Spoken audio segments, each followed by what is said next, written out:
morning to you, Mr. Du Plessis. Good morning. So, the aim is to shield the economy from failing state organs, for example, municipalities. Some will say easier said than done. Well, absolutely, but there's no excuse for not trying, right? As soon as we give up, we're done for. So the important thing to remember is that there's going to be no quick solution.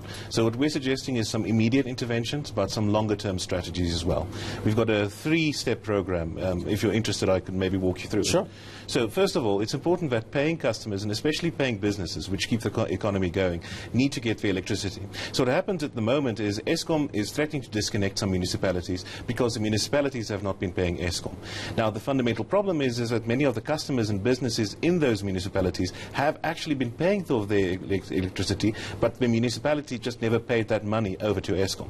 So that's an unfortunate situation. And ultimately what it comes down to is one part of the state doesn't have its house in order, and so another part of the state takes your electricity away, even though you have been paying. We That's make just assumptions, Daniel, about why municipalities do not hand over that money to Eskom.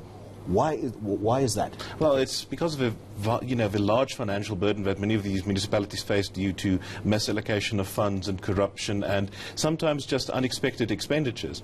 Now, the fundamental thing is that's unfortunate. That's very bad. But what's happening now is that the municipalities are actually putting their own interests ahead of those of the consumers and the businesses in those municipalities. Now, the aim of Sake-liga is to fight for all businesses across the country. The question is, do businesses have to be affiliated to your organization? Do they have to be member organizations of Sake-liga? Well, the thing is, the economy is a thing that operates in conjunction. You can never limit it to one section of businesses.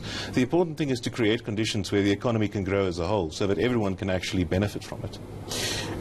So the aim is to go to court. Now, there's one element that we've already touched on, and that's to bypass municipalities as fee-collecting entities.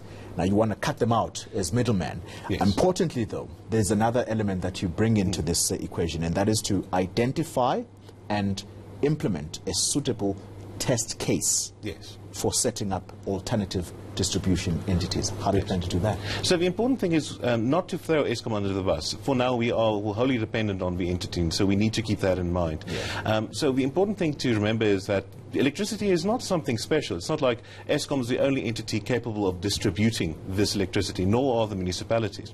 So what's happening in this case is we'd like to say that either Eskom should take over distributing the electricity in cases where municipalities are not paying, as it does in some municipalities already, or on the alternative, maybe we should have other entities who are willing to take over that responsibility and to do so at a fair price. Do those entities exist? Well, for the most part, many of these structures already do exist in informal ways, but the thing is, for the most part, once you open up a market, people can start investing in it.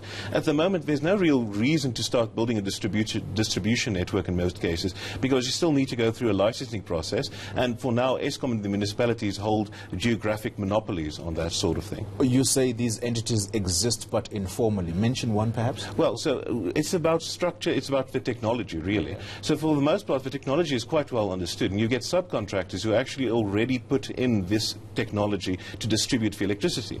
You get many international products as well that are better at distributing electricity in a small mini-grid or microgrid. So there are 1 or 2 projects running in other African countries, for instance, where they are building microgrids which function independently.